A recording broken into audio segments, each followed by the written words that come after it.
You talked about the um, top cut situation, and that's actually something pretty interesting. So, going into the final round, it was looking like X21 was not going to make cut, but a Yeah, couple of pretty odd things happened. So, first off, a table ID'd to X21, yeah. which was unexpected. So, that takes some people out of the equation here. I'll pull it up here on.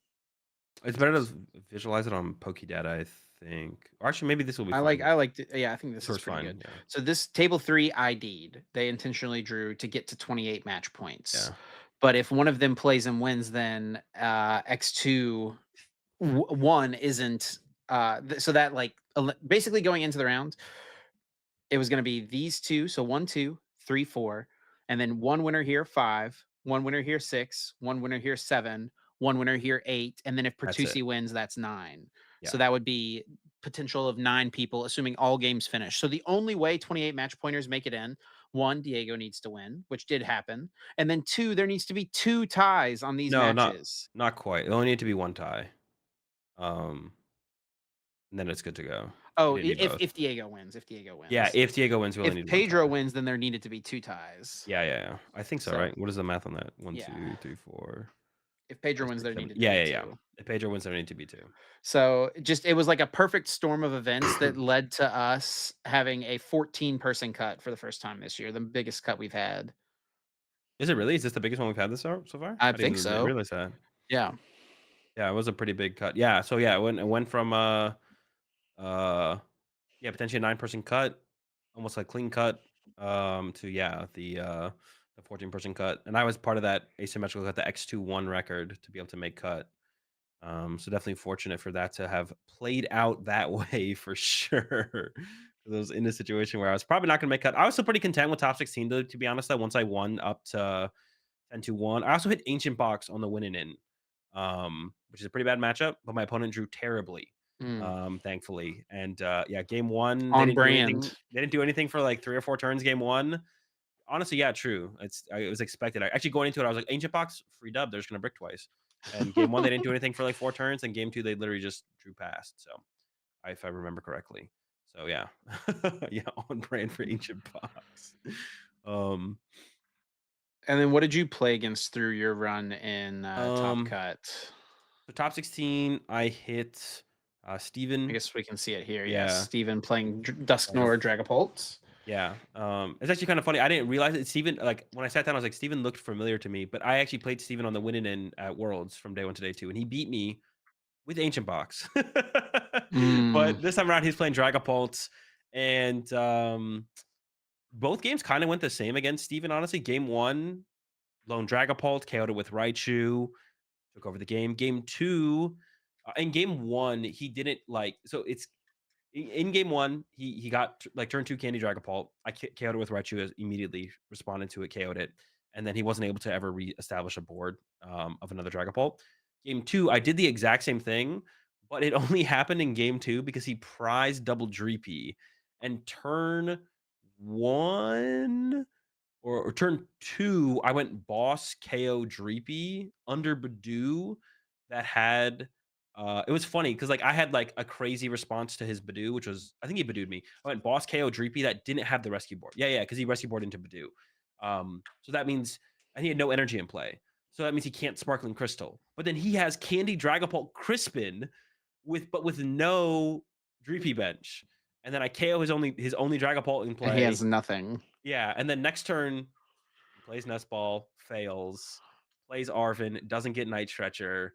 Oh, maybe he didn't even play. He either already played the Night Stretcher or that was also prized. And then at the end of the game, he flips over his prize cards, and there's two Dreepies chilling in the prize cards. So we didn't get super late game matches like I feel like the game usually plays out like in that matchup. But that matchup is definitely like unfavorable. I think I would say overall after playing it throughout the weekend, but it's not terrible. You can run over them pretty quickly if you go second as well. Yeah.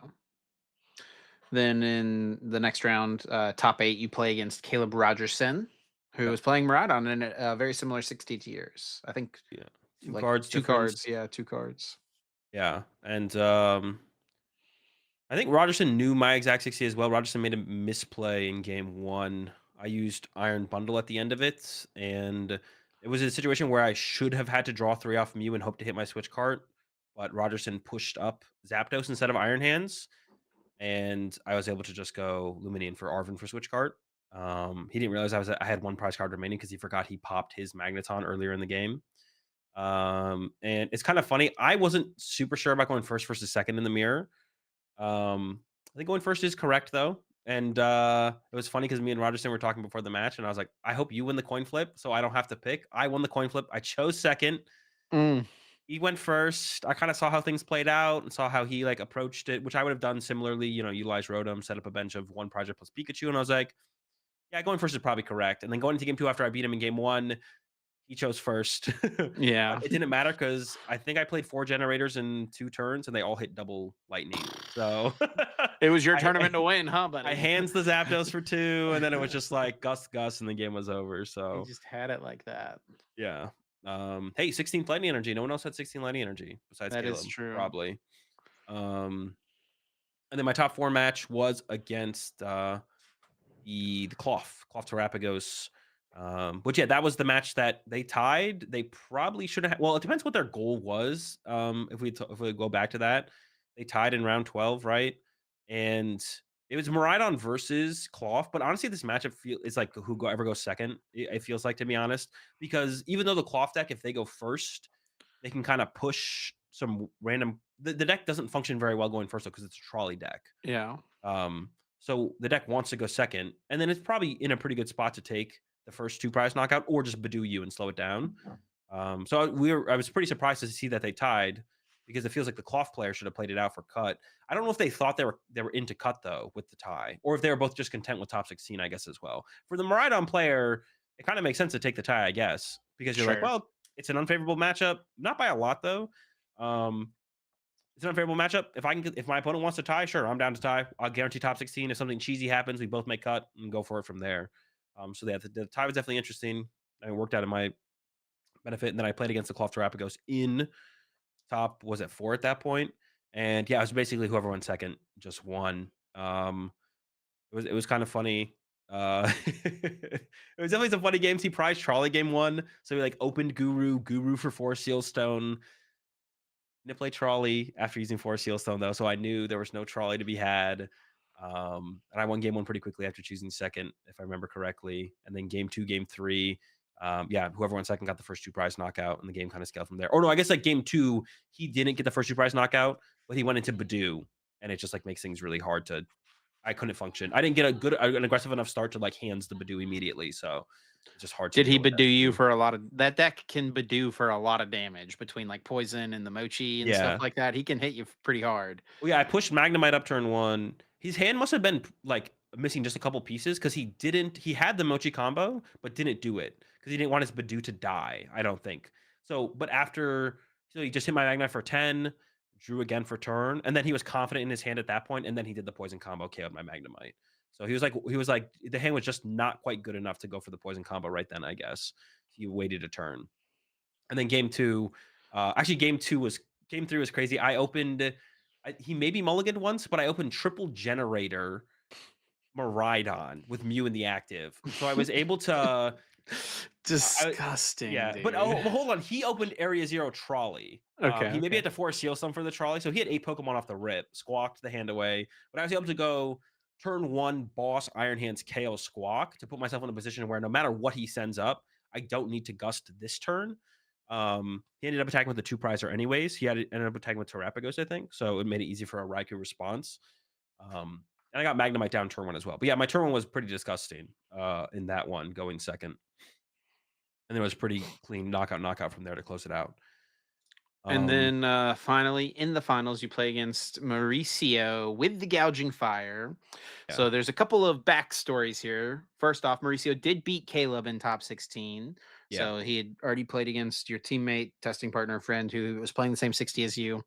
But then also there was this interaction over the weekend that happened about a month ago that a lot of people were reposting and stuff. Pokemari tweeted and said, "Hot take: You think gouging fire sucks because you play it like Bolt." the deck is a toolbox, not a beat stick, and then tagged you. And you said, or the deck just sucks. Yeah. Yeah. And little did you guys know you would meet in the finals of the regional championships here in Mexico. Yeah, it's pretty fitting. Mauricio's been chirping the gouging fire propaganda for a while to me, to be honest. So it's pretty cool to see him to get it make his way to the finals though. And we had a pretty good set. He played it really well as well. Really played to a low bench size, limiting my options. The matchup I think is definitely unfavorable. It's got a lot of HP, man. Gouging Fire's got a lot of HP. It's pretty annoying. It's got a lot of HP. Yeah. But then going into game three, he did just go Entei pass, and I blew it up with Raichu. So it's kind of fortunate in the game three. But I had like a better grasp. Game one just went pretty abysmally for me. Game two, I made some mistakes, but never got punished for them. For how he drew. And then game three, I definitely was like gonna be approaching it a little bit differently. I was gonna try and reach for like a double Raichu play. I feel like that has to be like my route to victory because it's just so hard to draw prize cards in that matchup. And he like plays the vacuum for the bravery charm, so you can't even get like two turns out of one of your Pokemon guaranteed or anything like that. So yeah, my plan was to try and reach for like back to back Raichu KOs aggressively to try and gain tempo in the matchup, but didn't need it. One Raichu KO was enough, so that was fortunate. Shout outs to Eric from the Beach Court podcast because he sat in front of the TV that they had set up. There was no stream for the event, but he Yeah, streamed it from his phone on YouTube for everyone to be able to watch it happen. So shout outs to Eric for making it happen.